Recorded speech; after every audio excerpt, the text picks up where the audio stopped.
Good morning. Happy Saturday. Today is Saturday. I know that because my calendar says today is Saturday. And it is a beautiful Saturday here in Albany. Sun is out. We're going to do this. Then we're going to take the girls hiking up at Thatcher State Park. We'll bring the dog. Get out of the house. Hike until they are fatigued and exhausted, because exhaustion is our friend. Total hospitalizations, down again. If you look at that overall curve, that is the mountain, little perspective. We are back where we were 21 days ago. 21 days of hell, but we're back to where we were. What we need to find out is when we will be back to the point where only several hundred people showed up at the hospitals every day with a COVID infection. That's what we want to see. We want to know how fast that decline continues and how low the decline gets. And we would like to get back to the days of only 400, 500 people showing new infections every day. All the numbers are basically saying the same, that we are in fact on the downside of the mountain. I've always been worried that there's a little tick up and that there'd be some evidence that we're not on decline, but all the evidence says we're on decline. Even the number of new cases actually ticked down yesterday after being stable for a number of days. It's down to about 1,100 new cases. Only in this crazy reality would 1,100 new cases be relatively good news, right? But 1,100 new cases. Again, we'd like to see that down into the 200, 300, 400 new cases per day. Just when you think you're going to have a good day, this reality slaps you right in the face. 437 deaths yesterday, which is actually a tick up. This number is, as you can see, call it flat with a slight decline if you're looking for a silver lining. But this is just terrible, terrible, horrific news. Testing is what we are compulsively, obsessively focused on now. Both diagnostic testing, which is a positive, negative, the antibody testing. We do about 20,000 tests per day, average, goes up and down a little bit depending on the day. We had a great meeting with the federal government this week and came up with a division of responsibility. I spoke to the other governors about it yesterday with the Vice President on a all governors conference call. I spoke about the arrangement with the federal government. I hope the federal government and the other governors follow that template because it's a template that makes sense. We always said this was a federal-state partnership, and the President said that he understood the federal government had a role. We came up with a division of responsibility, which is basically the states take responsibility for the labs in their state and getting those labs functioning. We regulate those labs. And the federal government would take the responsibility of making sure the national manufacturers had the tests, the reagents, the vials, the swabs, all the equipment that the national manufacturer needs to be able to send to our labs so our labs can actually function. Our labs have these highly sophisticated machines that they bought from national manufacturers. But the machine requires the test kit and the reagents specifically for that machine. It's like you buy a printer from a company for your computer, like a color printer, but the printer requires cartridges from that company. You can have a fancy printer, but if you can't get the replacement cartridges, that printer is a paperweight, right? So we need the national manufacturers to have the reagents, the test kits, and that's what the federal government is doing. But it's working here in New York, so we're seeing the number of tests increase, and we want to get it stabilized and up. New York State is already doing more tests than anyone, because we did get into this first. We were aggressive. We were pushing the line. So we're actually doing more tests per capita than any country around the world, let alone any state in the United States. As we're increasing the capacity of the labs, okay, so now our 300 labs are getting more equipment, more supplies, they can do more tests. Now we need more collection mechanisms, more places to collect the test data so they can send it to the labs, right? It goes collection, then send those samples to the labs run those samples, get the results back to the people. We have boosted the lab capacity to an extent where we need more collection sites now. So where do you get collection sites? We're going to authorize all the independent pharmacists in the state to be collection sites for testing. I assume, and my guess, and my educated guess, is that independent pharmacists will take us up on this. And there are 5,000 pharmacies in New York State. Some of them have already been doing it, some of the larger national chains, but if your local drugstore can now become a collection site, people could go to their local drugstore. There are about 5,000 in New York. They would be collection sites that would quickly ramp up our collection capacity. So we're doing that. And since we now have more collection sites, more testing capacity, we can open up the eligibility for those tests, right? We had a protocol with eligibility. Not everybody could get a test. And that's been a big complaint across the board. Everybody wants a test, and they couldn't get tests because we had a tight screen on the eligibility because we had a limited capacity to test. As you increase the capacity to test, you can increase the eligibility. And first responders, healthcare workers, and essential employees. Why? Because these people have been carrying the load, and they have been subjected to the public all during this crisis, and because they're public-facing, right? These are the people who you interact with. You get on a bus, this is the bus driver. You get in a subway car, this is the subway conductor. You are interacting with government, these are the people who you're interacting with. If they're infected, they could possibly spread it to a large number of people. So we're dramatically increasing the capacity with these groups. What are first responders? Firefighters, paramedics, EMTs, police officers, state, local, county, sheriffs, etc. Also correction, parole officers, probation officers, people who are in the prisons. They can now go to the increased number of collection sites in the state. They're eligible to get a test. Healthcare workers, broad definition, direct care providers, healthcare practitioners, medical specialists, occupational therapists, psychologists, psychiatrists, residential care program managers. So if you're working in a residential facility, mental health facility, et cetera, community group residents, you're now able to get a test.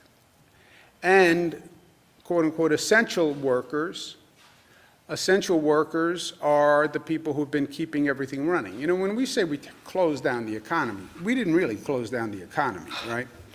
We closed down the economy relative to what the economy was doing. But you still go to the store and buy groceries. Your lights are still on, right? Someone is picking up the garbage in front of your house. So those essential workers have been functioning all along. And these essential workers, and God bless them, we want to make sure they are now eligible for tests, again, because they've been working all along, they've been exposed, and also because when you go in to the dry cleaner, This is the person on the other side of the counter who's interacting with dozens of people a day. So we want to make sure those people get tested. As we continue to develop our testing capacity, and the labs are coming up to scale, the collection sites are opening, the more testing we have, the more we will open eligibility. Hopefully, one day we get to the point where anybody who wants a test can walk in and get a test, right? That was the dream. But we found out quickly that we couldn't do that. You have 19 million people in the state. So we had to prioritize. We're still prioritizing, but we're opening up that prioritization. The more capacity, the more tests, the more we'll open the eligibility criteria. We're also focusing on our healthcare workers and first responders. We're doing antibody testing for our frontline healthcare workers, and we're starting today, coming up to scale with 4 facilities in downstate New York. Obviously, downstate New York handled the bulk of the cases, not just in this state, but in this nation. So we're going to those hospitals that had a large number of COVID cases come in, and we're doing antibody testing there as quickly as we can and to the largest scale that we can. Elmhurst Hospital was one of the city's, New York City's public hospitals. When we talk about hospitals downstate, there are about 100 hospitals. About 11 of the 100 are what's called public hospitals. New York City runs them as part of their Health and Hospitals Corporation. Those public hospitals really saw a large number of people, and they were under stress. And they were under stress, frankly, even before the COVID situation. But Elmhurst Hospital, which made national news for the number of cases they were handling, Bellevue, Montefiore, SUNY Downstate, is now running a COVID-only hospital. So everybody in that hospital is a COVID patient. And you want to talk about God's work, that's where it's happening. We want to get them the antibody testing. And we're also going to do significant antibody testing in downstate New York with those frontline transit workers also. People who've been working for the MTA, they're Transit Workers Union, TWU members.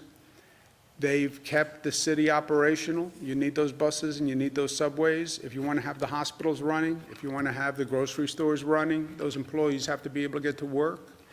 And the MTA, the buses, the subways, they did that for us. God bless them, the MTA and transit workers. And then the police, the first responders who were out there because we have to be safe. And we have to be safe even during COVID. So NYPD was out there. They had a large number of people who became sick because of the situation. State police, same thing. So we're going to be doing significant antibody testing there.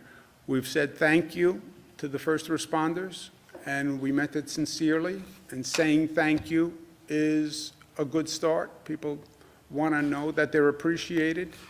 But even better than saying thank you, actions speak louder than words, right? So show me that you're thankful and act like you're thankful and get me the help I need. I'm out here doing my job. It's my public duty. I get it. But I'm sacrificing myself. I'm sacrificing my family. At least show me support. And support is you have the equipment you need, you have the tools you need, and we're going to get you the testing on a priority basis because you deserve it. Last point, personal opinion. Somebody said to me, I can't do this anymore. People are feeling the stress on a number of levels. They're not getting a paycheck. Their life is on hold. Is my business going to come back? Do I have a job at the end of this? My whole life has been disoriented. I can't take it anymore. I get it. I really do fundamentally get it. This has been god-awful situation on many, many levels. And many people, I'm sure, are saying this in their own way. So who said it to me is not important. But it was one of my daughters. So I won't tell you which one, though, just to protect privacy. I get the feeling. Today is day 56. It's been 56 long days. Generations are called upon to deal with high levels of difficulty. We are called upon to deal with this crisis. Day 56. 1918 pandemic went on for 2 years. We're in day 56. World War I went on for 4 years. The Great Depression went on for 4 years. You want to talk about economic anxiety.